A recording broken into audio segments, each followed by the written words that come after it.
Finally Prabhas stardom movie the Raja Saheb का पहला treasure सामने आ चुका है। 2.5 मिनट तक चलने वाली राजा साहेब का पहला ट्रेजर देखने के बाद इसमें काफ़ी सारी बुराइयां भी है और काफ़ी सारी अच्छाइयां भी है। शुरू करते हैं अच्छाइयों से, बुराइयों के बारे में बाद में बातें करेंगे। राजा साहेब का ट्रेजर शुरू होने के बाद जब प्रभास की पहली एंट्री दिखाई जाती है और संजय दत्त का पहला लुक दिखाया जाता है, वो चीजें उतनी डरावनी नहीं है। संजय दत्त में मूवी में जहां राजा साहेब के किरदार जैसा नजर आ रहा है, वही विलन है या हीरो या उनके ऊपर कहानी, ये सारी चीजें अभी समझ नहीं आई। ट्रेजर लंबी थी शायद, लेकिन चीजें रिवील नहीं हुआ उतना।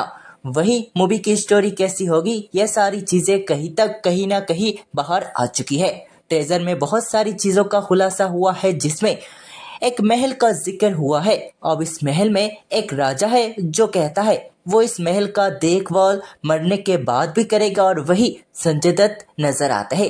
अब वो मूवी में जहाँ डरावने किरदार में है, मगर वो इस चीज को ज्यादा महसूस नहीं कर पा रहे जिस तरह होनी चाहिए थी। लेकिन संजय दत्त और प्रभास पहली बार साथ नजर आएंगे, ये चीज देखना होगा मजेदार। वही वे दोनों एक साथ नजर आएंगे। प्रभास जहां मूवी में बहुत ही अच्छी तरह से नजर आ रहे हैं, और वही उन्होंने पुराने मूवी में जिस तरह से एक्टिंग स्किल दिखाई थी, वही चीजें वो इसमें दिखा रहे हैं। अब राजा साहेब थिएटर में आने में लंबा समय है, करीब दिसंबर 5 तक का इंतजार करना होगा। लेकिन इसी बीच निधि अग्रवाल का लंबे समय के बाद कमबैक हुआ है। फिलहाल इन्हें किसी मूवी में दिखा नहीं गया। वही प्रभास के साथ सिर्फ निधि नहीं बल्कि 2 और लड़कियां भी नजर आएंगी, जिनके बारे में ट्रेजर में दिखाया जा चुका है। वही निधि इसमें अहम किरदार में नजर आने वाली है।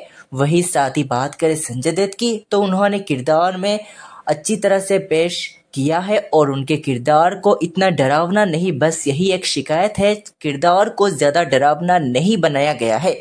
मूवी एक हॉरर मूवी है, लेकिन हॉरर प्लस कॉमेडी है, ये पहले भी बता दी गई थी। इसीलिए मूवी में कॉमेडी और हॉरर दोनों चीजें रखी गई है, मगर वो चीजें जो होनी चाहिए वो ज्यादा वाइब नहीं दे पा रही है। आप गौर से देखेंगे जहां प्रभास की एक्टिंग स्किल इतनी अच्छे से नहीं सामने आ रही, वही दूसरी ओर संजय दत्त का किरदार भी ज्यादा उभर नहीं पा रहा।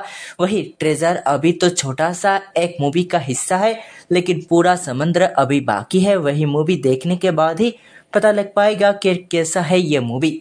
अभी के लिए बस इतना ही।